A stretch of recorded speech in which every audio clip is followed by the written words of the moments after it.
Gobierno de Navarra. Nafarroako gobernua.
Noiz sortu zen konpartsa? Nik dakidala, 1970 urtean gutxi gora bera sortu ziren hemen Altsasuko lehenengo erraldoiak. Eta gero 2000 aldera edo geldialdi bat egon zen jende faltagatik, eta gero gain dela 12 urte gutxi gora bera lortu genuen jendeakin Altsasuko erraldoiak berreskuratzea. Badakizu nola eta nork bultzaturik sortu zen garai hartan? Printzipioz udaletxeak sortu zuen, gazteak festetan eta disfrutatzeko, behin bat. Eta aipatu zu duela 12 urte berriz hartu zenutela, ere bai ze helbururekin hartu zenuten? Azken finean, hola festak gaudenean, umentzako gauzak eta udaletxeak normalean antolatze ditu. Baina guk pentsatu genuen, benetan umeak disfrutatze duten momentua, adibidez, erraldoiekin herrian zehar musikakin dantzatzen jutea, edo baita ere kilikiekin jolasten ibiltzea, kilikien atzetik horrika egiten, eta gu pentsatu genuen hori oso interesgarria izango zela berreskuratzea. Ni adibidez txikian nintzenean kilikiak eraman ditut eta asko disfrutatzen nuen, eta gustatzen zitzaigun asko ideia hori berreskuratzea eta gaur egungo umei disfrute hori ematea. Zenbat erraldoi dituzuen eta ze pertsonai diren? Orain ditugu 4. Dela Momotxorroa, Sorgina, Kinto eta Kinta. Eta igual bakotxaren pertsonaiaren ezaugarri batzuk edo azaltzerik? Momotxorroa da, igual esango nuke, Altsasuko pertsonairik famatuenetarikoa.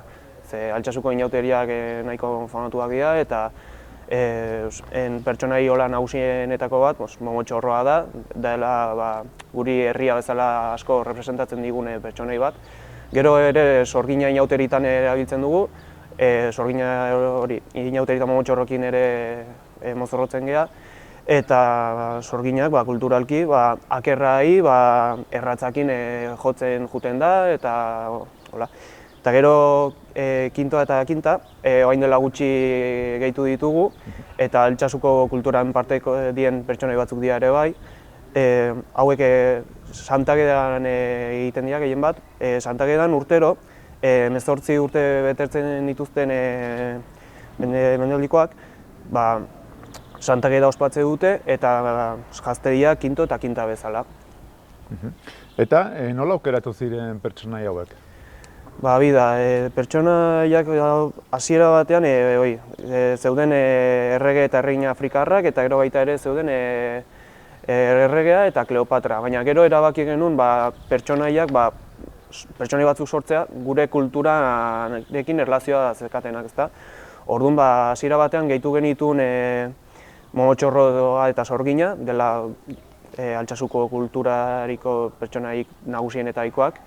Eta gero beste bi Momotxorroak, Kleopatra eta erregea, apurtzen ari zienez, erabaki genuen beste pertsonai batzuk sortzea gure kulturarekin ere erlazioa zeukatenak. Orduan erabaki genuen kinto eta kinta sortzea. Badakizu erraldoien egilea nor izan zen? Momotxorro eta Sorgina Zaragoza aldetik eskatu genituen, diseinua bidali genien eta hortik sortu ziren. Eta gero kinto eta kinta hemen Berriozarren bidali genien diseinua eta hortik sortu ziren. Aizten aipatu duzu erraldoi zahar batzuk bazeudela errege eta erregina. Berri hauek haiekin alderatu ze ezaugarri pisu aldetik eta... Estruktura aldetik zaharrak gehien bat egiten ziren egurrarekin. Eta orduan beraien bizitza pixkat motzagoa zen, ze egurra errexako apurtzen zen. Gero, Momotxorroa eta Sorgina sortu genituenean, burdinakin sortu genituen. Orduan pisu aldetik nik uste berdintxoak diela, eta orain kinto eta kinta ere egurrakin egin ditugu, eta pisu aldetik gehien pisatzen duna kinta da, egurrezkoa, eta 45 kilo aldea edo pisatzen du. Eta ze altuera duten, badakizu? 3 metro terdi gutxi gora bera. Kilikiak ere baituzue konpartsan? Kilikiak ere baditugu, baina guk ez ditugu eramaten. Normalean, baldin badaude gaztetxo batzuk interesa dakatenak gurekin batera kilikiak ateatzeko, guk ez dakagu inongo arazoik beraiekin gelditzeko, kilikiak beraien emateko eta gurekin batera ibiltzeko. Eta zenbat kiliki eta ze pertsonai diren? Kiliki 7 bat daude eta pertsonaiak desente, adibidez daude, hemen gure kulturan arabera igual izen ezberdinak dazkate beste toki batzuekiko, baina guk hemen dazkagu Popeye, Torero, Dantzaria, Sorgina, gero beste bat Tuerto deitzei dioguna eta beste hainbeste. Gertaera historiko berezirik burutan duzu? Gertaera historikoena, lehen aipatu detena, 2000 urtean Zoritxarrez taldea desegin egin zen, eta gero azkenean, orain dela 12 urte, lortu genula jendea eta tradizio polita hau berreskuratzea.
Aizten aipatu duzu nondik ekarri zen dituzten eta nork egin zituen erraldoiak, baino jantziak nork eginak diren? Trajea toki berdinetik eskatu genituen. Erraldoiak alde batera utzita, dantzan inguruan murgilduko gara. Aipatu pixket, ze dantzatzen dituzen, ze ritmo, ze musika? Orain dela 12 urte, 2010 urtean, Momotxorro barkatu. Erraldoi taldea berreskuratu genuenean, Iruñako konpartsatik pertsona bat etorri izan eta hortik hasi izan pixkat guri erakusten. Eta geroztik ritmo hartu genuen momentutik gure toke berezia sartzen jungea eta hortikan orain arte. Eta gero musika aldetik toki guztien berdina gaitak azken finean. Koreografian 12 urte hauetan izan duzu berrikuntzarik, evoluziorik? Bai, azken finean, 2010 urtean, Iruñako pertsona honek erakutsi zizkigun pausu berri guzti hauek, nolabait esan da, evoluzionatzen jungea, orduan beti saiatzen gea berrikuntzak bilatzen. Dantzak ez gelditzeko oso zartuta. Orduan beti saiatzen gera pauso berriak sartzen, o dantza agian berdina, baina beste modu o beste posizio ezberdin batean, beti berrikuntzak bilatzen jendean disfrutea mantentzeko.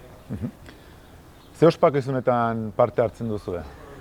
Adibidez, orain Aldezarreko jaietan, Altsasuko festetan ere ateatzen ditugu, Altsasuko ferietan ere bai. Gero baita ere beste herri askok eskatzen baldin badigute erraldoiekin juteko eta dantza berezin bat egiteko guk ez dakagu arazo hori, konpartsa bezala. Azken finean gu beti saiatzen gara bilatzen umeen eta helduen poztasuna eta disfrutea, ezta? Orduan guk ez dakagu arazoei hemen herriko jaietan ateatzeko edo baita ere beste herriko jaietan juteko eta dantzatzeko.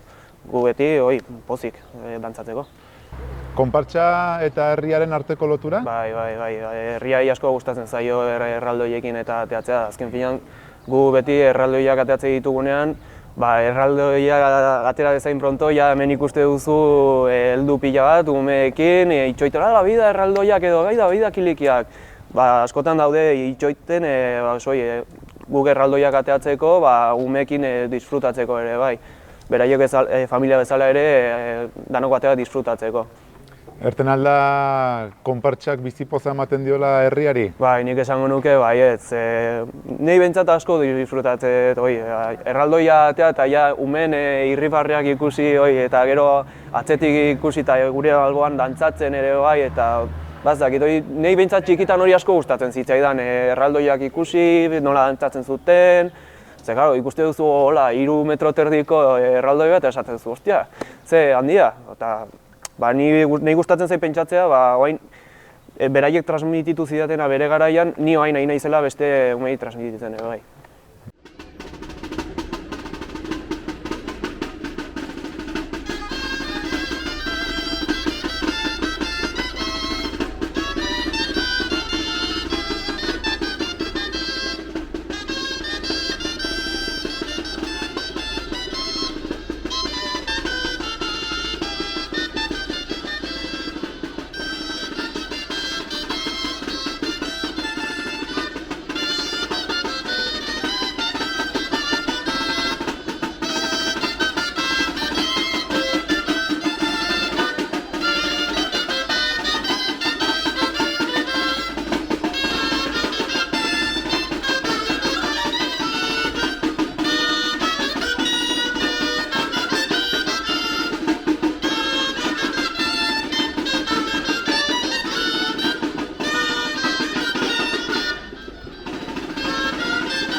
Konpartsan zenbat partaide zaudete? 13 pertsona da gutxi gora bera. Eta norbaitek konpartsan sartu nahi baldin badu, zer ikasi behar du edo nola izango ziren lehen urratsak? Gu konpartsan sartzeko bakarrik eskatzen duguna da konpromisoa gehien bat. Guk ez dugu ez fisikoik, ez dantza mailarik, ez zer ikasten. Ni adibidez, konpartsa honetan sartu nintzenean ere, dantzari txarra naiz, baina, azken finean gogoak baldin badituzu eta konpromezua hori, erraldoia festetan eta Altsasuko beste edozein festetan erraldoiak ateatzeko, azken finean ongi etorriko zea, eta gero ikasteako garaian, pausuz pausu. Hemen ikasita ez da inorazten, osea. Erraldoiak kalera ateratzen dituzuenean, zenbat erraldoi erabiltzaile uste duzu izango zela egokiena erraldoi bakoitzeko? Gutxienez, 2 erraldoi bakoitzeko, bai, ze momenturo erraldoia mugimenduakin ibiltzen da, orduan pertsona bakarrak erabiltzeko nahiko pixutxua izango litzateke. Eta 2 pertsonakin ere, hala ere, pixutxua izatea. Hoberena izango zen 3 erraldoi irekiko. Ze kaleetan zehar mugitzen dugunean ere hor pertsona bat egon behar du, gero dantzatzen ere bai, gero ere alboan beti pertsona bat egon behar du badezpada, edo estropez egiten baldin badu, edo haizea dela. Eta beti seguritate aldetik pertsona bat minimo egon behar du bere inguruan. Orduan nik esango nuke, hoberena agian 3, baina normalean juten geha 2. Eta kilikien kasuan? Kilikien kasuan pertsona bakarra nik uste. Pixatze dute pixka, baina arrisku aldetik eta oso txikia da. Erortzen baldin bat azkenean koskorro bat hartze duzu eta listo. Eta emakumearen presentzia konpartxan? Oaintxe bertan gure taldean ez dago emakumerik, baina bere garaian 3 emakume taldean egon ziren. Eta, ez dakago arazoik, azken finean pertsona guztiak ongi etorriak dira, beti hori ikasteko gogoekin eta erraldoiak ateatzeko gogoekin baldin bada. Behar bada, baliatuko dugu elkarrizketa hau animatzeko? Nola animatzeko? Animatzeko jendea konpartxara etortzeko eta... Bai, ni beti esate, esperientzia oso polita da, animatu, kuriositatea baldin badakazute etorri probatzea inongo konpromezuik gabe, eta gustatzen baldin bazaizue eta probatzen jo nahi baldin badazute, etorri, ongi etorriak zarete, eta etorri nahi duzute probatzea inongo konpromezuik gabe eta gustatzen baldin bazaizue aurrea. Este hona aipatu duzu gaitariekin ibiltzen zaretela, gaitariak konpartxaren parte dira edo kanpotik ekarriak? Ez, kanpotik kontratatzen ditugu. Beti berdinak edo...? Normalean saiatzen geha beti berdinak kontratatzen, ze azken finean badakite zein den gure ritmoa, zeintzuk dian gure kantak edo doinuak edo gure preferentziak, orduan beti saiatzen geha berdinak kontratatzen. Konpartxaren aurrekontua eta finantziatzeko modua zein den? Finantziatzeko modua. Guk azken finean finantziaziorik ez dugu jasoten. Guk hau egiten dugu, nola esaten da erderaz, porramorra alarte, nola esan da, orduan gure ez dugu finantziaziorik jasotzen. Guk hau egiten dugu gustatzen zaigulako.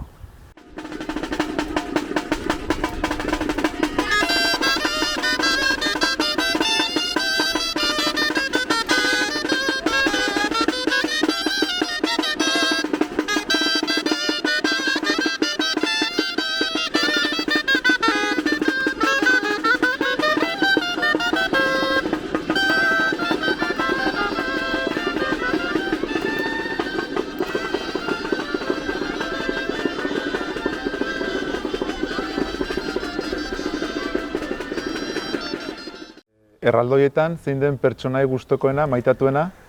Maitatuena, nik esango nuke momotxorroa agian.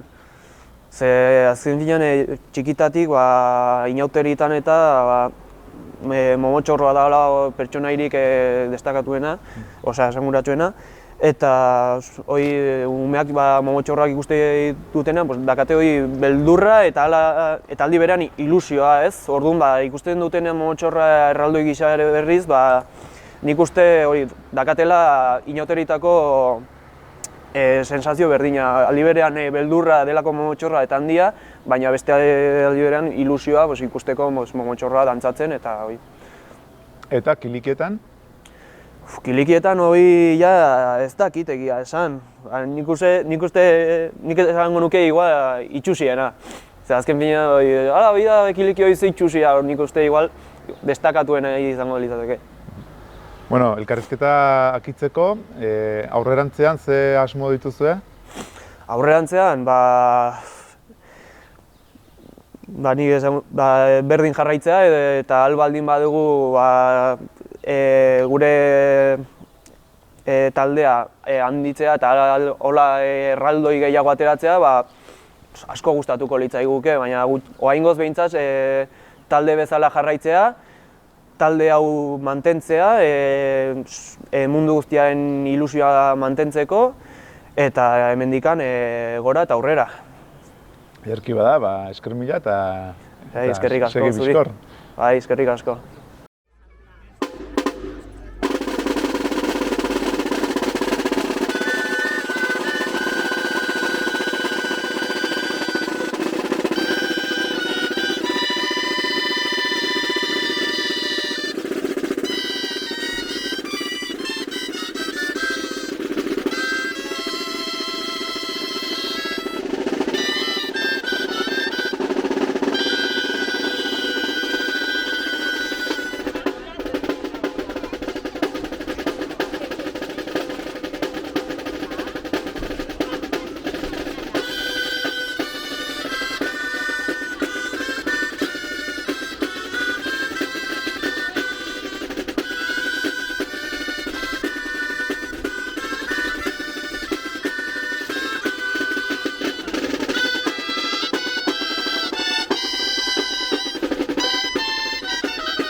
Gobierno de Navarra. Nafarroako Gobernua.